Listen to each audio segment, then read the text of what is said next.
être conduits en cet instant par surtout la parole de Dieu. Amen. Donc si, comme depuis un certain temps, nous suivons cette logique, cette thématique sur les héros de la foi, alors on a déjà voyagé pas mal. On a parlé de Abel, l'adorateur selon le cœur de Dieu. On a parlé de Enoch, celui qui a marché avec Dieu pendant tout le temps de sa vie.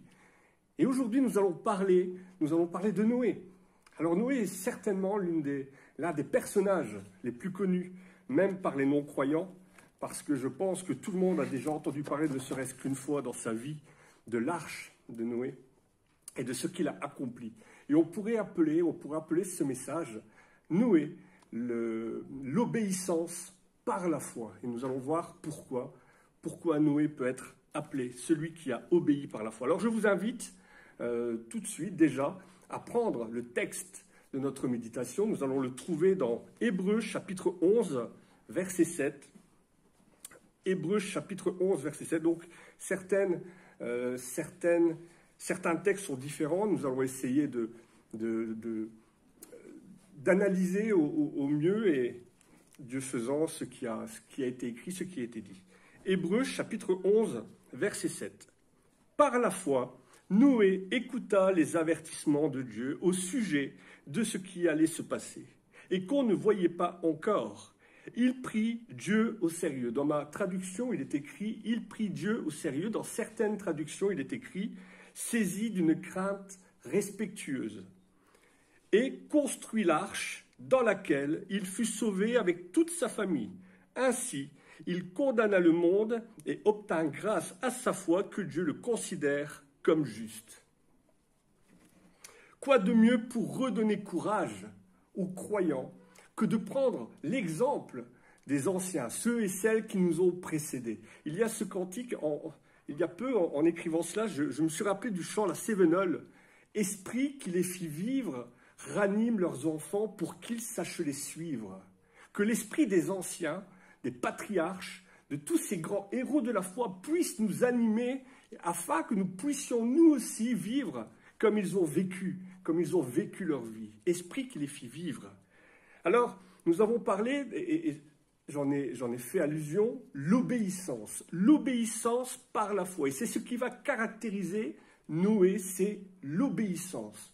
Mais ce mot, obéissance, quelque part, eh bien, c'est le fil rouge de tous les héros de la foi.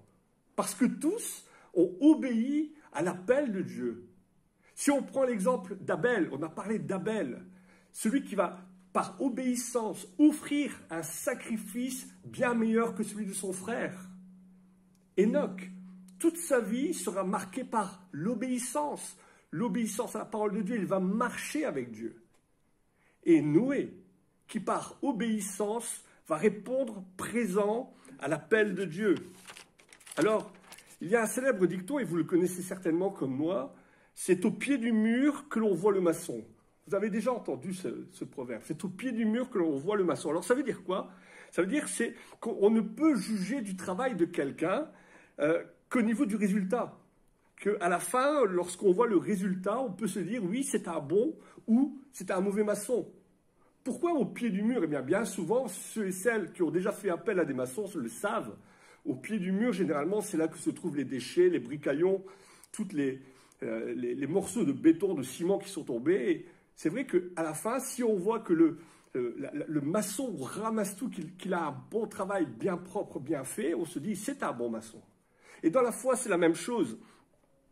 Et j'ouvre une parenthèse, je ne suis pas en train de parler du salut par les œuvres, mais d'une foi vivante ou d'une foi morte. On peut faire la différence et on peut se poser la question, est-ce que ma foi est vivante ou est-ce que ma foi est morte? Eh bien, je peux me poser et je peux répondre à cette question qu'à travers mes œuvres, à travers ce que je vais accomplir, à travers les fruits que je vais porter. Est-ce que je porte du fruit? Est-ce que j'ai des œuvres? Est-ce que ça en vaut la peine? Est-ce que ma foi se voit? Si ma foi ne se voit pas, eh bien, ça pose un problème. Si il n'y a pas de changement dans ma vie, ça pose un problème. Un chrétien, ça doit se voir. Un chrétien doit être obéissant. Et l'apôtre Jacques, dit quelque chose qui est vraiment pertinent dans Jacques, chapitre 1, verset 22. « Mettez en pratique la parole et ne vous bornez pas à l'écouter en vous trompant vous-même par des faux raisonnements. » Donc on est vraiment dans cette dynamique, et la foi doit être dynamique. Une dynamique de l'obéissance, c'est-à-dire, je ne peux pas simplement être assis et écouter la parole et sortir, et au premier coup de vent, tout s'envole. Je ne peux pas être comme ça. Il doit y avoir quelque chose entre le moment où je m'assieds, le moment où j'entends, et quand je sors d'ici, il doit y avoir un déclencheur. Je dois être différent, je dois avoir envie d'un changement. Je prends souvent cet exemple, les vaches, ça fait 200 ans qu'elles voient les trains passer, il n'y a rien qui change dans leur vie. Eh bien, en tant que chrétien, je ne suis pas une vache en train de regarder un train qui passe. Il doit y avoir un changement dans ma vie, ça doit se voir. La bonne réception de la parole de Dieu sans obéissance est non seulement inutile, mais en plus, elle est même nuisible, parce que je peux partir sur des faux raisonnements, nous dit l'apôtre Jacques. Alors il est essentiel, non seulement d'écouter, mais en plus d'obéir. Et c'est ça qui est magnifique avec Noé, c'est que Noé va recevoir l'appel de Dieu dans sa vie, et il va y obéir. Et nous allons voir à travers la foi de Noé, eh bien, qu'est-ce que je peux en tirer, les réflexions que je peux avoir dans ma vie à ce sujet-là, les choses qui attestent de l'authenticité de sa foi, et nous allons essayer ensemble de comprendre ça, Dieu voulant, aujourd'hui. Le premier point que j'avais envie d'aborder avec vous, c'est effectivement, Noé a entendu l'appel de Dieu et il y a répondu. Alors, pour essayer de dresser le tableau, ben, je pense que nous le connaissons, mais nous allons dresser ce tableau de Noé. Il fut un temps où Dieu va se repentir d'avoir fait l'homme sur la terre.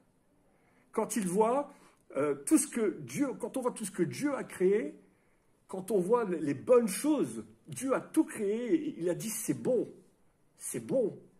Et quand on voit l'homme, ce qu'il en a fait, Dieu va se repentir. Le monde est mauvais, les gens sont mauvais, les gens sont méchants. Il y a la méchanceté sur la terre. Et Dieu va vouloir... il va décider d'exterminer l'homme ainsi que tous les animaux de la surface de la terre. On connaît l'histoire du déluge. Genèse, chapitre 6, verset 7. L'Éternel dit « J'exterminerai de la face de la terre l'homme que j'ai créé, depuis l'homme jusqu'au bétail, aux reptiles et aux oiseaux dans le ciel, car je me repens de les avoir faits. » Mais un homme, à travers l'humanité, un homme va trouver grâce aux yeux de l'Éternel. Et cet homme, c'est Noé. Noé, Genèse chapitre 6, verset 7, Noé était juste et intègre dans son temps. Noé marchait avec Dieu. Waouh, la vie de Noé. Noé était tellement proche de Dieu qu'il fut averti, nous dit le texte, des choses, et c'est ce que nous avons lu, que l'on ne voyait pas. Il était tellement proche de Dieu qu'il va être averti des choses que l'on ne voit pas encore, c'est-à-dire du déluge. Et Dieu va donner à Noé les plans de l'arche. Alors je vais passer cette partie, mais les plans, quand on lit le texte de la Genèse, je vous invite à relire ça chez vous, qu'on se dit, c'est pas la croisière s'amuse. On n'est pas en train de parler d'une petite barquette, on n'est pas en train de parler d'un matelas pneumatique qui ne suffisait que gonfler. On parle vraiment de quelque chose d'extraordinaire. Et je vous invite à aller voir sur Internet, je n'ai pas fait les photos, je suis franchement pas doué dans les montages vidéo, mais aux États-Unis, une arche grandeur nature a été construite. Allez voir les plans, c'est vraiment quelque chose d'impressionnant. Surtout quand on pense qu'à l'époque, il n'y avait pas de U-boat, il n'y avait pas de bricoplanète, il n'y avait pas tout ça. Le bois, fallait le couper. Le bois, fallait le travailler. Le bois, fallait l'assembler. Même si Noé a été aidé par ses fils, c'était quand même un travail gigantesque. Eh bien, Noé, il est écrit, Genèse chapitre 6, verset 22, Noé s'exécuta de tout ce que l'Éternel lui avait ordonné. Et ça, c'est remarquable. Quand on réfléchit à ça, déjà, c'est remarquable. Et ça me pose déjà une première réflexion, une réflexion que nous pouvons tous avoir. C'est que Noé ne s'est ni plaint, ni à chercher, il n'a pas cherché à trouver des excuses, il n'a pas cherché à trouver quelqu'un d'autre. Il a obéi et il a exécuté les plans que Dieu lui avait donnés. Alors oui, est-ce que moi, à sa place, est-ce que je n'aurais pas cherché d'argumenter en disant « Seigneur, je ne suis pas qualifié pour ça. Je ne suis pas qualifié pour le travail que tu me donnes, que tu me demandes. Je ne suis pas qualifié pour ça. Peut-être même que j'aurais trouvé quelqu'un d'autre. Seigneur, bon, à la place de l'arche, est-ce qu'un train, ça ne te dit pas, parce que j'ai un ami qui travaille dans le ferroviaire, je pense que ça serait une bonne chose. Moi, je ne suis pas qualifié, lui, il est qualifié. J'ai même son numéro de téléphone, si tu veux. Je pense qu'on serait comme ça. Je pense qu'on trouverait des excuses. Si Dieu nous demandait maintenant, écoute, voilà, j'ai un projet pour toi, il faut que... Est-ce qu'on répondrait présent à l'appel de Dieu? Est-ce que dans notre ministère, est-ce que je réponds toujours présent à l'appel de Dieu? Est-ce que je ne trouve pas des excuses parfois? Je ne suis pas assez qualifié, ou je n'ai pas envie, ou prends quelqu'un d'autre, Seigneur. Prends quelqu'un d'autre. Nous avons l'habitude de tergiverser, pas moi, les plans de l'arche, tellement compliqués. Noé avait peut-être aussi d'autres choses à faire. Ce n'était pas un constructeur de bateaux, Noé, c'était un agriculteur, selon ce qui est écrit. Il avait peut-être un agenda fort chargé, bien rempli. Et pourtant, elle va répondre présent. Que ferions-nous à sa place? Les plans de l'arche ont duré 120 ans. La construction a duré 120 ans. Que faites-vous pour les 120 prochaines années? Seriez-vous prêt si Dieu vous appelait maintenant? Seriez-vous prêt de laisser tout ce que vous avez en cours et suivre la parole de Dieu? Serions-nous prêts? Je me mets aussi dedans. Hein. Est-ce que la parole de Dieu a un privilège dans ma vie? Est-ce qu'elle a la première place dans ma vie? Jésus dira à ses apôtres, « Toi, suis-moi. Laisse ta barque de pêcheur, laisse le travail que tu as à faire pour l'instant et suis-moi. » Et les apôtres vont suivre Jésus. Un peu plus loin dans l'évangile, Jésus dira, « Laissez les morts enterrer leurs morts. » Celui qui veut me suivre, laissez les morts enterrer leurs morts. Alors ça ne veut pas dire de ne pas s'occuper de sa famille, ça ne veut pas dire ça du tout. Hein. Ça veut dire laisser les morts spirituels s'occuper des choses terrestres. Occupez-vous des affaires de Dieu, occupez-vous des affaires de votre Père en priorité, et c'est la priorité de nos vies, ça doit être ça, occupez-vous de la parole de Dieu. Amassez-vous, non pas des trésors terrestres, mais amassez-vous des trésors célestes. C'est déjà une réflexion que nous pouvons avoir dans nos vies de chrétiens. Est-ce que je serai obéissant au point de mettre tout de côté pour suivre le plan que Dieu a pour ma vie? Ça a été dit aujourd'hui. Hein. Dans une prière, ça a été dit, est-ce que je suis prêt de tout abandonner pour suivre le plan que Dieu a pour ma vie? Parce que Dieu a un plan de vie pour chacun d'entre nous. Et il veut être l'architecte de ce plan. La deuxième réflexion que nous pouvons avoir, c'est quoi un déluge? Est-ce que Noé savait ou imaginait ce que pouvait ressembler à un déluge? Je crois que nous avons tous vu à la télé ces films catastrophes à gros budget, la météorite qui s'écrase sur la Terre, qui provoque un raz-de-marée, les typhons, les tornades. Il y a beaucoup de films sur ça. Nous avons une idée de ce à quoi ça peut ressembler. Nous, effectivement. Mais Noé vivait en Mésopotamie. Il vivait en Mésopotamie, donc entre l'Euphrate et le Tigre. C'est plus ou moins l'Irak actuel. Alors certes, ce n'est pas l'Irak que nous connaissons, ce n'est pas le désert que nous connaissons. À l'époque, ça devait être beaucoup plus fleurissant, ça devait être verdoyant. Mais il vivait loin de la mer. Savait-il c'est quoi un déluge? C'est comme si, imaginez, on peut avoir cette réflexion, imaginez un Africain qui vit en Afrique centrale, qui a peut-être jamais vu la neige de sa vie, ou peut-être à la télévision. Peut-être a-t-il simplement vu le petit flocon, là, le matin, peut-être qu'un jour, il y a eu un léger voile de neige. Et imaginez qu'un jour, on lui dise, demain, une avalanche va ravager ton village.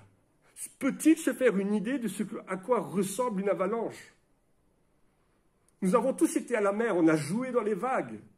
Mais est-ce que nous avons une idée de ce à quoi ressemblent les vagues scélérates océaniques, avec des creux de 30 mètres de profondeur? Se fait-il, Noé, une idée de à quoi il allait s'attendre de ce fameux déluge? Savait-il c'est quoi un déluge? Mais il est écrit que Noé va obéir d'une crainte respectueuse. Noé va prendre les avertissements de Dieu au sérieux. Et est-ce que nous, dans nos vies de chrétiens, nous prenons les avertissements de Dieu au sérieux? C'est une réflexion que nous pouvons avoir aussi. Lorsque l'on dit à la Sainte Seine que celui qui prend du pain et qui boit de ce vin doit réfléchir aux conséquences de cet acte, de ne pas le prendre à la légère, est-ce que nous prenons les avertissements de Dieu au sérieux dans nos vies aussi? Lorsqu'il est écrit dans le Notre Père, pardonne-nous lorsque nous chantons, lorsque nous l'avons chanté, pardonne-nous nos offenses, comme nous pardonnons aussi à ceux qui nous ont offensés. Indirectement, c'est comme je dis, Seigneur, tu me pardonnes comme moi je pardonne aux autres. Est-ce que j'accepte que le Seigneur me pardonne de la manière dont je pardonne aux autres? Est-ce que je prends cet avertissement au sérieux dans ma vie de chrétien? Est-ce que je prends Dieu au sérieux, d'une crainte respectueuse? Une troisième réflexion que nous pouvons avoir, c'est au niveau de l'arche. Construire une arche. Noé n'était pas un constructeur de bateaux.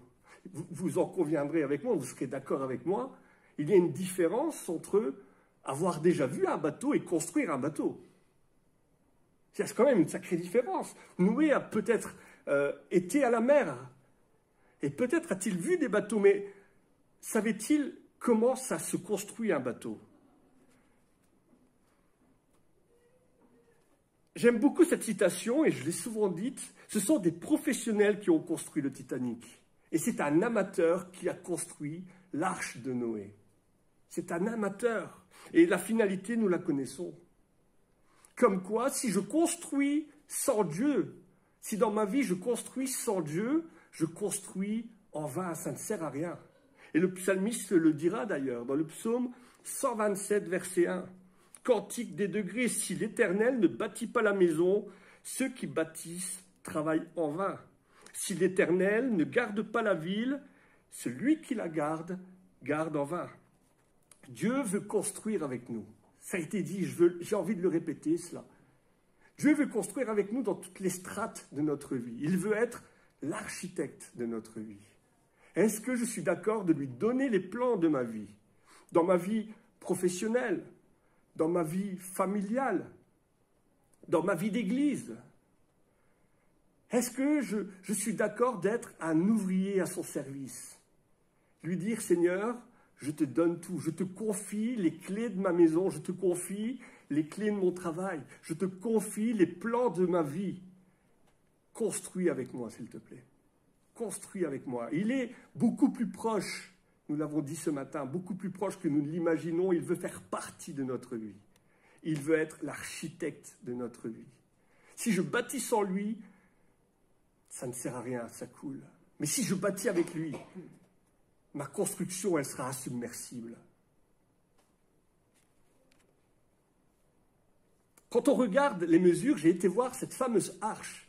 Quand on regarde les mesures de ce bateau, alors, moi, personnellement, je n'ai pas cet esprit mathématique, mais les coudées, tout ça, ça ne me parlait pas trop, donc j'ai été voir, et je me suis dit, mais bon sang, c'est un bateau, ce bateau-là était vraiment particulier. Cette arche, elle est vraiment particulière. Pourquoi? Parce que des ingénieurs aux États-Unis se sont penchés sur les plans, et vous retrouvez d'ailleurs cela facilement sur le net, et ils en sont venus à la conclusion qu'en fait, c'est le bateau le plus stable de l'histoire. L'arche est le bateau le plus stable de l'histoire. Cette arche ne pouvait pas chavirer. L'arche n'a pas été créée, n'a pas été faite dans le but d'être maniable. Elle a été faite dans le but d'être stable. Et ça fait toute la différence. L'arche n'a pas été conçue pour être maniable, elle a été conçue pour être stable. On est loin de l'idée du petit bateau de croisière. La croisière s'amuse. On est loin de cette idée-là. Et j'imagine le brouhaha qu'il devait y avoir à l'intérieur de l'arche. Tous ces animaux, de toutes les espèces différentes, le bruit, les odeurs qu'il devait y avoir. Et l'arche est tellement une si belle image de l'Église en Jésus-Christ. L'Église en Jésus-Christ, conçue pour protéger ceux qui sont à l'intérieur. De la même manière, l'Église n'est pas parfaite. Mais dans ce monde en feu, c'est la seule chose qui est stable et qui ne coulera pas. Pourquoi? Parce qu'elle est en Jésus-Christ. Elle est insubmersible. Elle est toujours prête à accueillir toutes les personnes voulant être sauvées. Ce jour-là, le jour du déluge, à part les animaux, 8 personnes ont été sauvées. Mais je suis convaincu que si d'autres personnes étaient venues à l'arche, ils auraient pu être sauvés, parce que l'arche était assez grande pour accueillir bien plus de personnes. J'en suis convaincu. J'en suis convaincu. Et de la même manière, souvent on se dit « mon péché est impardonnable ». Beaucoup de gens se disent « mon péché est impardonnable ». Beaucoup de chrétiens même vivent encore une fois avec ce péché en eux, en se rappelant, en se disant « mais Seigneur, comment peux-tu me pardonner ?» Eh bien, de la même manière, l'amour de Dieu est tellement grand, tellement large, tellement profond. Il est bien plus grand que mon péché. Et il m'accueille, il me protège, il me sauve. Et Dieu veut que nous gardions confiance en lui. Même au plus profond de la tempête, même au plus profond des déluges de notre vie, Dieu veut que nous gardions confiance en lui. Jean 6, verset 37, « Tous ceux que le Père me donne et qui viendront à moi, je ne les mettrai pas dehors. Je ne mettrai pas dehors ceux qui viendront à moi. » Nous sommes dans une arche et Dieu ne mettra personne dehors. Dieu ne mettra personne dehors parce que nous lui appartenons. Et nous sommes dans ce bateau insubmersible. Et comme nous l'aimons le chanter, s'il y a ce cantique, nous l'aimons le chanter. Si la mer se déchaîne, si la mer se déchaîne, si le vent souffle fort, si la barque que t'entraîne n'ait pas peur de la mort, il n'a pas dit que tu sombreras, il n'a pas dit que tu vas couler, il a dit « allons sur l'autre bord ». L'amour de Dieu, la puissance et la grandeur de l'amour de Dieu. Une dernière réflexion que nous pouvons aussi avoir, pourquoi Noé? Noé, peut-être tout simplement parce que Noé était fidèle dans une multitude de petites choses. Nous l'avons lu. Nous l'avons lu. Noé était bon, il était juste, il vivait et il marchait avec Dieu, il était intègre. J'aime beaucoup cette citation du pasteur Patrice Martorano, que quand on n'est pas intègre, on se désintègre. Noé était fidèle dans une multitude de petites choses. Eh bien, Dieu va lui en confier des grandes. Sommes-nous des Noé? Sommes-nous des gens fidèles dans une série de petites choses? Sommes-nous intègres? Eh bien, prenons Dieu au sérieux parce qu'il peut nous confier, quel que soit notre âge, de grandes choses à accomplir. Parce que nous avons tous une arche à construire. Nous avons tous dans nos vies reçu des plans de vie. Dieu est l'architecte. Alors notre arche, ce que nous avons à construire n'est pas forcément peut-être aussi grand, aussi impressionnant que l'arche que Noé a construite. Mais ce sont nos plans. Pour nous, ce sont les nôtres. Si je ne construis pas ce que Dieu m'a demandé de construire, personne ne le fera à ma place. Il m'a placé à un endroit particulier pour un plan particulier, pour une construction particulière. Et si je ne le fais pas, eh bien je ne peux pas influencer les gens autour de moi. Et donc peut-être que je prive des personnes de l'arche que je vais construire. Je prive des personnes du salut que je vais peut-être apporter à des gens. Quand je dis du salut, c'est le salut de Jésus-Christ, mais Dieu veut m'utiliser pour sauver les gens autour de moi. Dieu veut m'utiliser. Si je ne le fais pas, personne ne le fera pour moi. Un autre point que j'aimerais aborder avec vous, nous avons parlé de cette réflexion, Noé a été appelé, il a répondu à l'appel. Le second point que j'aimerais partager avec vous, c'est le message de Noé. Parce que pendant la construction de l'arche, Noé, on a profité pour prêcher la parole de Dieu. prêcher le message de Dieu. Nous avons lu en début de culte, il fut sauvé ainsi que sa famille, ainsi il condamna le monde. C'est ce que nous avons lu. Parfois, on croit que pour prêcher la parole de Dieu, nous devons parler. Mais parfois, sans parler, nous prêchons déjà la parole de Dieu. Pourquoi? Bien parce que, tout simplement, les proches, les gens que nous connaissons, les gens qui n'ont pas encore accepté Christ dans leur cœur, connaissent l'Évangile. Ils le connaissent. Et nous n'avons pas besoin de parler pour le prêcher. Ils connaissent les points sur lesquels l'Église est droite. Des points parfois houleux, hein. Et avant même de parler, je porte déjà un message. Et avant même de parler, je suis déjà rejeté. Parce que j'incarne un message. Et les gens préfèrent rester dans les ténèbres plutôt que cette lumière que nous apportons. Et Noé, de sa vie, va prêcher le déluge, va prêcher le jugement de Dieu. Pendant les 120 ans qu'il va construire l'arche, la vie de Noé est un message, le jugement de Dieu. Le jugement de Dieu, c'est un message qui n'est peut-être plus prêché dans nos églises. Et pourtant, que nous le voulions ou non, l'évangile que nous portons, que nous avons, que nous proclamons, c'est une pièce à deux faces. Alors il y a d'un côté la bonne nouvelle de l'évangile. Ça, c'est vrai. Le salut de Jésus-Christ. Et nous aimons le prêcher. Nous l'avons fait aujourd'hui. L'amour de Dieu, sa bonté, sa patience, son amour. Mais de la même manière, nous devons ne pas oublier que de l'autre face, c'est le jugement à venir. Il y a un jugement à venir. Ah. Parce que la justice et le péché ne peuvent pas cohabiter ensemble.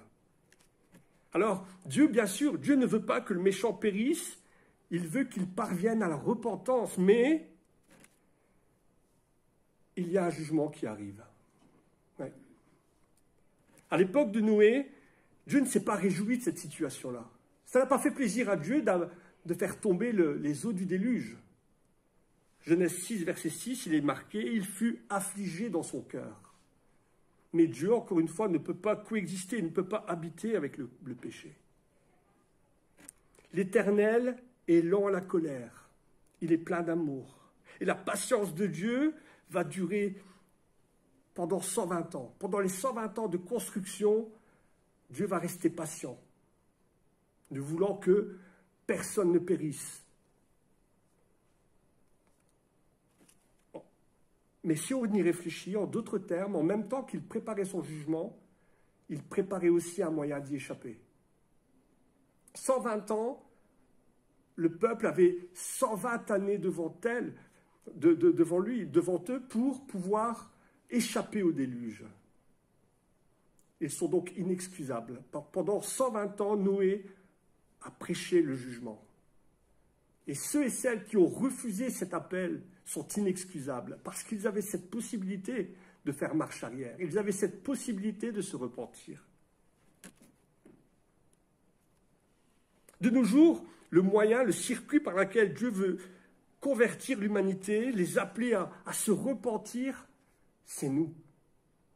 À travers ce que nous faisons, à travers ce que nous proclamons. Nous sommes le moyen que Dieu veut utiliser pour ramener les gens à la repentance. Les gens ne seront pas jugés, le peuple ne sera pas jugé parce qu'ils n'ont pas entendu l'Évangile. Ils seront jugés parce qu'ils ont refusé l'Évangile. Alors le problème, c'est que pour beaucoup de chrétiens, on croit aux promesses de Dieu, on croit en son amour, on connaît son amour, on connaît sa patience. Mais même beaucoup de chrétiens ont du mal avec cette image du jugement. On ne croit peut-être plus au jugement. On préfère écouter d'autres apôtres, l'apôtre Paul, Naref. On ira tous au paradis. On préfère cet apôtre-là. C'est réconfortant. Dieu, c'est le papa gâteau qui ne se met jamais en colère, qui ne se fâche jamais. Le jugement n'existe pas, mais non, c'est pas vrai. Et la Bible est claire avec cela. Il y a un jugement à venir. On ne peut parler de Noé sans parler du jugement. Matthieu 25, 25 à 32, il est écrit « Lorsque le Fils de l'homme viendra dans sa gloire avec tous les anges, il s'assiera sur le trône de sa gloire. Toutes les nations seront assemblées devant lui. Il séparera les uns et des autres, comme le berger sépare les brebis et les boucs. Alors pour certains, ce sera la bénédiction. Ils prendront possession du royaume qui a été préparé d'avant la fondation. Pour les autres, ce sera la malédiction éternelle. Alors c'est une réalité qui est biblique, mais Dieu promet la grâce. Et nous sommes encore dans ce temps de grâce. Parce que c'est Dieu qui va fermer la porte de l'arche. C'est Dieu qui a fermé au temps du déluge la porte de l'arche. Ça veut dire que nul ne sait ni le jour ni l'heure, mais c'est Dieu qui fermera la porte. Et au temps du déluge, même l'animal le moins rapide a eu le temps de monter dans l'arche. Même l'escargot a eu le temps de monter dans l'arche. Et il en a bavé, paraît-il. Eh bien, Dieu, encore, pour le temps du jugement à venir, Dieu va fermer les portes de la grâce. Mais il ne permettra pas qu'aucun des élus, qu'aucune personne désireuse du salut en Jésus-Christ ne soit mis à l'extérieur. Dieu est patient, mais il fermera la porte. Alors profitons de ce temps. Profitons de ce temps qui nous est donné pour proclamer l'Évangile en toute occasion. Et c'est une des raisons pour laquelle je poste. Je me suis franchement souvent torturé en me disant, quand je le mets, est-ce que je poste les messages, ça fait un peu prétentieux. Mais non, profitons. Et je vous invite vraiment à profiter de chaque instant qui nous est donné pour partager le message que nous proclamons. Pour proclamer le message que nous proclamons.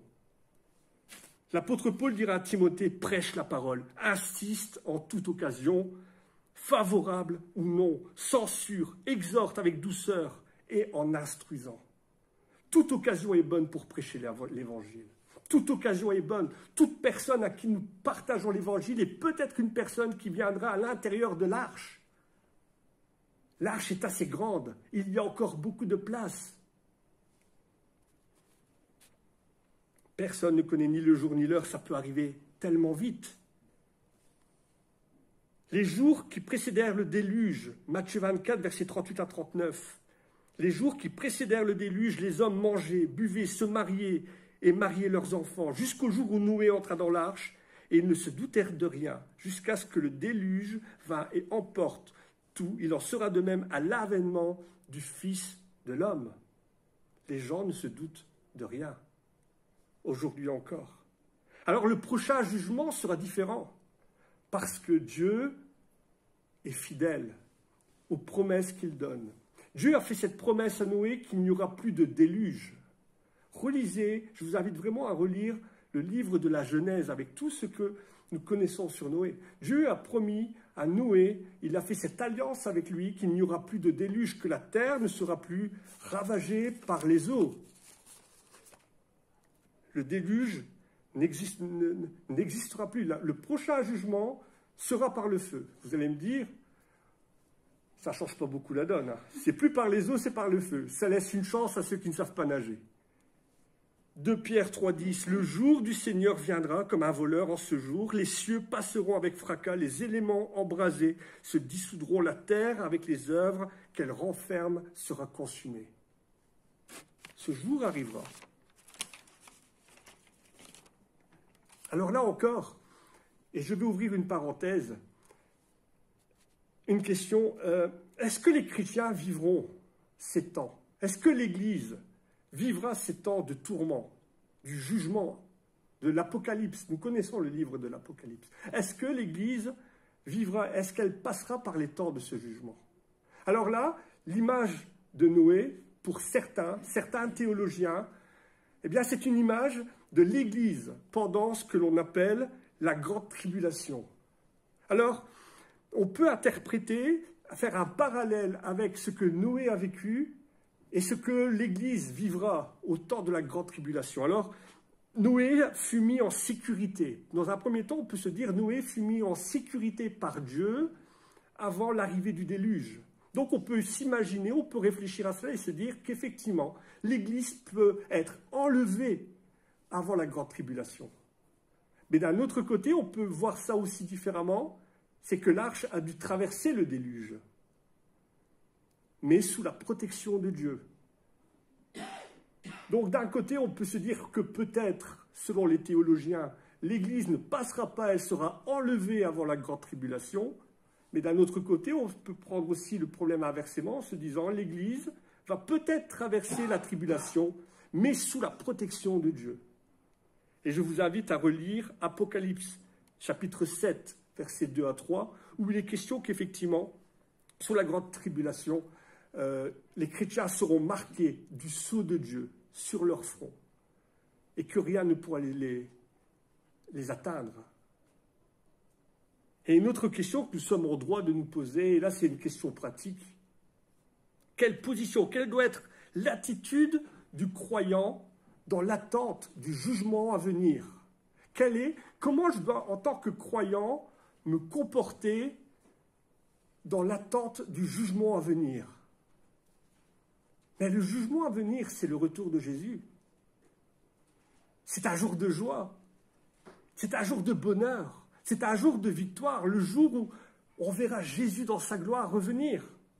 Ce temps de Noël, Jésus est venu, nous allons bientôt fêter cela, comme un enfant, et il nous a apporté la grâce. Il est venu humblement. Quand il reviendra comme le lion de la tribu de Juda. Il reviendra en roi conquérant.